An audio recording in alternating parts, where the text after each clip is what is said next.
hallelujah, ògo ni fún ọlọ́run lókè ọ̀run àti ní ayé àlàáfíà. Mo sọ tẹ́lẹ̀ ní orúkọ Jésù, gbogbo àyànmọ́ àti ìṣẹ̀dá tó rí mi wò ní wákàtí àti ìṣẹ́jú yìí, lórúkọ Jésù, ọwọ́ Olúwa kó bẹ̀ ayé rẹ wò. Ẹ̀wọ̀n wo ló dè ọ́? Àjàgà wo ló dè ọ́? Májẹ̀mú wo ló dá ayé rẹ dúró? Lórúkọ Jésù, iná já dànù. Mo sọ tẹ́lẹ̀ ní orúkọ Jésù Kristi, alágbára orísun ibi wọ́n ti bí ọ, níbi tó gbà wáyé, tó sọ ayé rẹ sínú ìdè àti nínú ìgbèkùn, wípé ò ní dòmìnira láyé. Lórúkọ Jésù, nínú ìjọba rẹ̀, Olúwa tú ọ sílẹ̀. Bí o ti ń gbọ́ mi lọ́wọ́lọ́wọ́, mo rán ọ̀rọ̀ àṣẹ májẹ̀mú ìsínú ayé rẹ pé ní orúkọ Jésù Kristi, ohun rere gbogbo tí ọ̀tá gbẹ́sẹ̀ lé wípé àwọn ò ní yí ọ̀tẹ̀ ọ lọ́wọ́ yẹn, lórúkọ Jésù, ọwọ́ Ọlọ́run gbà fún ọ. Ta ló sọ̀rọ̀ ẹ̀ di òkè àti adínilọ́wọ́ nínú ìrìn àjò ayé rẹ tí gbòǹgbò lórúkọ Jésù, Olúwa fàtú. Àwọn àràbà bí wọ́n ti bí ọ, tí máa ń tẹrí àwọn ológun ọmọ bá, tí ì jẹ́ kí ìran àti ìlérí Ọlọ́run kó ṣẹ nínú ayé àwọn ológun ọmọ, tí gbòǹgbò Olúwa kó fà wọ́n tú. Ẹ gbọ́ ọ̀rọ̀ Olúwa lẹ́nu mi. Bí o ti ń wo fídíò yìí tó ń ṣí rẹ̀, mo pàṣẹ lórúkọ Jésù, ayídínà òkòkò tí ọ̀já yèrè ọ lọ tó ń takò ọ láti tẹ̀síwájú, lórúkọ Jésù, iná Olúwa kó jorun. Mo kéde àánú sínú ìṣẹ̀dá rẹ ní orúkọ Jésù Kristi. Mo kéde àánú sínú iṣẹ́ rẹ ní orúkọ Jésù Kristi. Mo kéde àánú sínú ayé ọmọ rẹ ní orúkọ Jésù Kristi. Mo kéde àánú sínú ayé ọkọ rẹ lórúkọ Jésù Kristi. Ohun rere gbogbo tí ayé dọwọ́ bò, tí ọ̀tá dọwọ́ bò, tí òkùnkùn dọwọ́ bò, tí ayé rẹ nílò láti ṣàṣeyọrí, lórúkọ Jésù, ọwọ́ Ọlọ́run kó gbà fún ọ. Báyìí ni Olúwa ti ẹnu mi sọ pé láti àkókò yìí lọ, ayé rẹ ò tó wà lẹ́yìn mọ́, ìṣẹ̀dá rẹ ò tó wà lẹ́yìn mọ́, ọmọ rẹ ò tó wà lẹ́yìn mọ́. A fún ọ ní àṣẹ àti agbára láti tẹ̀síwájú ní orúkọ Jésù Kristi.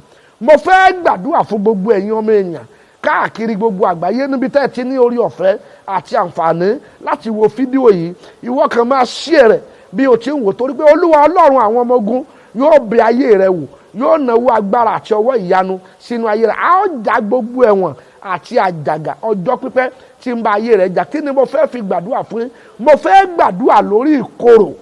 One, kí ni ìkorò ayé rẹ? Bóyá lórí ọmọ, bóyá lórí ọkọ, bóyá lórí aya rẹ, bóyá lórí iṣẹ́ rẹ, bóyá nínú ìrìn ìgbéyàwó rẹ, bóyá nínú gbogbo nǹkan tó ń dáwọ́lé, ó rí ayọ̀ kankan nínú ẹ̀. Jésù Olúwa, ẹni tó dá ọ̀run àti ayé, ẹni pọ̀ nípa àti agbára, ó rán mi sí ọ láti gbàdúrà fún ọ ní àkókò yìí kí a lè mú ìkorò àti ìdíwọ́ tó wà nínú ayé rẹ kúrò.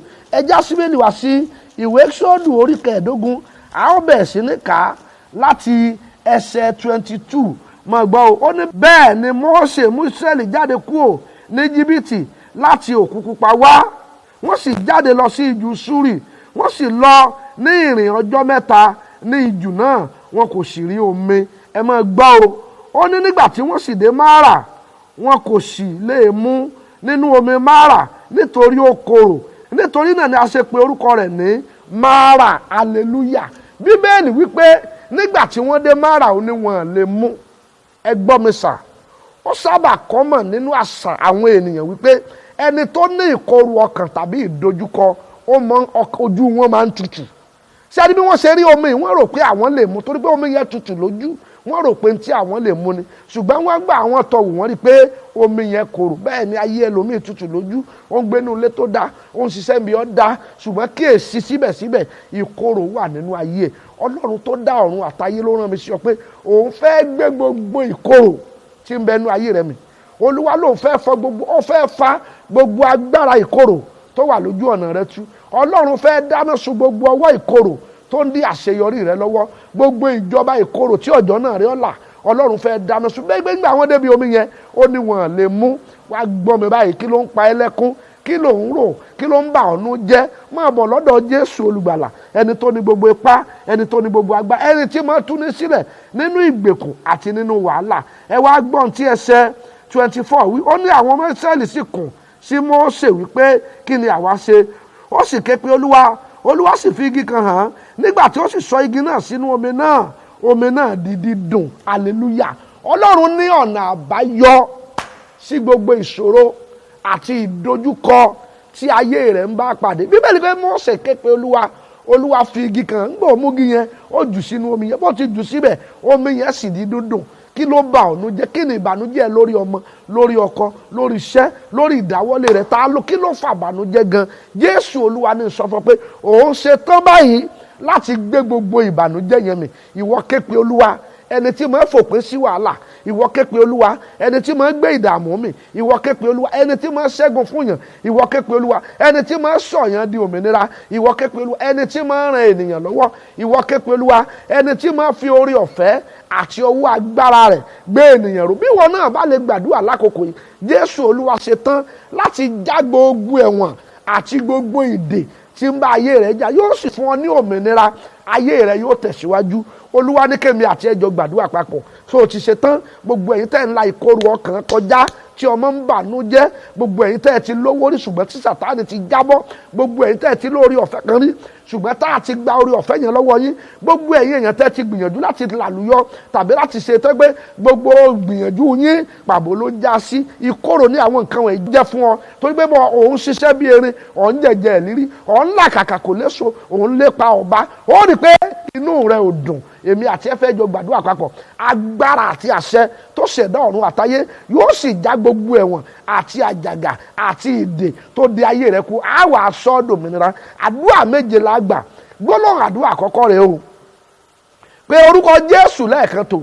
Olúwa gbé mi jáde kúrò lórísun ìkorò. Elima irabaka bá orí ká ibẹ̀ sẹ́dà. Àwọn tó bá wà lórísun ìkorò, ìbànújẹ́ ni wọ́n máa ń fi gbogbo ni wọ́n máa ń ní ìbànújẹ́ ní gbogbo ọjọ́ ayé wọn. Àwọn nìyẹn wọn yìí rí dùnnú kankan. But ọjọ́ tá a bá gbé wọn kúrò ni ayọ̀ tó lórí ọ̀fẹ́ àti farahàn. Olúwa gbé ayé mi jáde, gbé àyànmọ́ mi jáde kúrò lórísun ìkorò. Gbólóhùn àdúrà àkọ́kọ́ nìyẹn. Gbà dáadáa, torí Olúwa fẹ́ lo àdúrà yìí láti tú ọ sílẹ̀ nínú àjàgà àti nínú ẹ̀wọ̀n ayé. Olúwa mú ayé mi, ìpín mi, ìṣẹ̀dá mi, àyànmọ́ mi kúrò lórísun ìkorò. Gbólóhùn àdúrà kejì rèé. Fi ẹ̀mí rẹ gbà wá porúkọ Jésù lẹ́ẹ̀kan tó wá fi gbogbo agbára rẹ sọ̀rọ̀. Olúwa já gbogbo ẹ̀wọ̀n tó dè mí mọ́ orísun ìkorò. Yes, wọ́n ti di àwọn kan mọ́bẹ̀ wípé àlọ́ òní bọ́, àlọ́ òní lọ, àlọ́ òní dòmìnira, aláàní fààyè gbà ọ́ kó o ṣeré láyé. Olúwa já gbogbo ẹ̀wọ̀n àti ìdè tó di ayé mi mọ́ orísun ìkorò. Mọ gbàdúrà yẹn dáadáa. Olúwa já gbogbo ẹ̀wọ̀n àti ìdè tó di ayé mi mọ́ orísun ìkorò. Olúwa já. Àdúrà lẹ́ẹ̀kẹta rèé. Ẹ fi gbogbo ẹ̀mí yín gbà á. Wà á porúkọ Jésù lẹ́ẹ̀kan. Májẹ̀mú wo ni mo jogún tó di ìkorò sínú ayé mi? Olúwa bà májẹ̀mú yẹn jẹ́. Ọmọbìnrin gbàdúrà dáadáa. Ìwọ ni Olúwa rán mi sí. Bó o ti ń gbàdúrà yẹn bẹ́ẹ̀ ni májẹ̀mú yẹn ń bàjẹ́. Ìwọ májẹ̀mú tá a bí mi sínú ẹ̀, májẹ̀mú àdámọ́, májẹ̀mú àbímọ́, májẹ̀mú abínibí tó di ìkorò sínú ayé mi lórúkọ Jésù. Olúwa gbé mi jáde nínú májẹ̀mú yẹn. Olúwa bà májẹ̀mú yẹn jẹ́. Olúwa bàjẹ́, Olúwa bàjẹ́. Gbólóhùn àdúrà kẹrin. Fi ẹ̀mí rẹ gbà á. Wà á pe orúkọ Jésù nígbà mẹ́ta tó. Wà ayérayé o. Tó o bá ti pe ayérayé wà ní Olúwa, ọ̀rọ̀ tí ayé sọ sínú ayé mi tó di ìkorò, Olúwa bà májẹ̀mú ọ̀rọ̀ yẹn jẹ́. Wọ́n lẹ́lòmíì ò ní bímọ, wọ́n ní ò ní lọ́kọ, wọ́n ní ò ní tayọ, wọ́n ní ò ní ṣe ọ̀rọ̀ àwọn kan ní májẹ̀mú àwọn kan ní gbogbo ọ̀rọ̀ òdì tí ayé sọ sínú ayé mi tó di ìkorò, tí ọ̀já ayé mi ó tẹ̀síwájú, tí ọ̀já ẹran mi ó ṣẹ́, tí òjògo mi ó yọ. Olúwa bà májẹ̀mú ọ̀rọ̀ yẹn jẹ́. Olúwa bàjẹ́, Olúwa bàjẹ́, Olúwa bàjẹ́, Olúwa bàjẹ́, Olúwa bàjẹ́. Gbọ́ àdúrà ẹlẹ́ẹ̀karùn-ún. Fi ẹ̀mí rẹ gbà á. Olúwa, ìgbìmọ̀ tó wà láyìíká àti agbègbè mi tó ń ṣètò ìkorò sínú ayé mi, Olúwa fi kú tú wọn ká. Ọmọbìnrin ara ẹ balẹ̀, bọ̀dá yà ara ẹ balẹ̀. Ó gbàdúrà yẹn dáadáa. Ìgbìmọ̀ orísun bí ó ti bí mi, ìgbìmọ̀ níbi mo ti fẹ́yàwó, àwọn ìgbìmọ̀ tó fọ́ sọ́pọ̀ nínú agbára òkùnkùn pé mi ò ní láyọ̀ lórí ọmọ, Olúwa fi kú tú ìgbìmọ̀ yẹn ká. Olúwa run ìgbìmọ̀ yẹn dànù. Olúwa run wọ́n dànù. Olúwa run wọ́n dànù. Olúwa run wọ́n dànù. Bú àdúrà ẹlẹ́ẹ̀kẹfà. Gbé ọwọ́ ẹ lórí ẹ. Olúwa rán àṣẹ jáde lónìí tá a fi dòmìnira kúrò nínú ìkorò. Àṣẹ láti ọ̀run tí máa dòmìnira kúrò nínú ìkorò. Ó yá wọnú mi, wọnú ìpín mi, wọnú ìṣẹ̀dá mi, wọnú àyànmọ́ mi, wọnú iṣẹ́ mi, wọnú ilé mi, wọnú ayé àwọn ọmọ mi.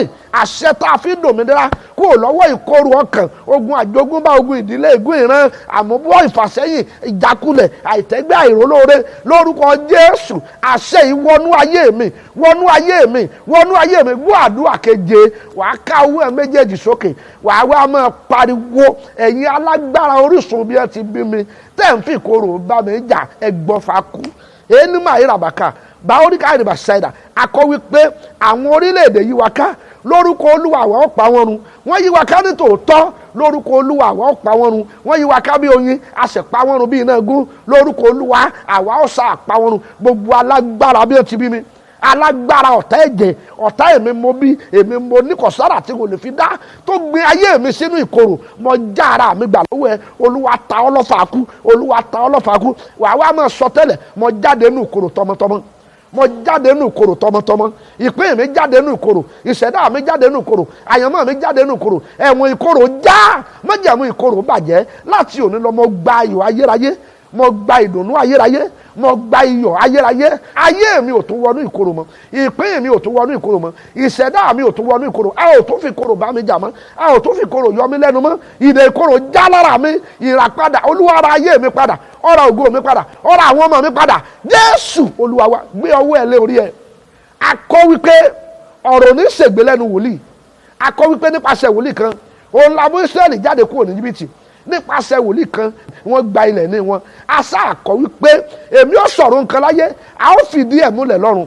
Tí mo bá jẹ́ wòlíì Olúwa, tí mi ò dá mọ́jẹ̀mú ẹni tó pè mí, bí o ti ń wo fídíò ètò òsín sí ẹ̀rẹ̀, èmi sọ lórúkọ Jésù, ẹ̀wọ̀n wo ló dì ọ́, àjàgà wo ló dì ọ́, mọ́jẹ̀mú wo ló dì ọ́, ọwọ́ wo ló dì ọ́, lórúkọ Jésù iná já ọgbà lọ́wọ́ ẹ̀. Gbogbo pẹpẹ ìkorò tí ò jẹ́ ọ tayọ láyé, tí ò jẹ́ ọ ráàánúgbà, tí ò jẹ́ ọ tẹ́gbẹ́, tó sọ ayé rẹ di kókó abẹ́ ìgbàdo, tó sọ ayé rẹ di irúgbìn abẹ́ ọ̀pẹ, tó fi ń jó rẹ̀wùrẹ̀wù, tí ò jẹ́nu rẹ̀ ó dùn, lórúkọ Jésù iná jónu lónìí.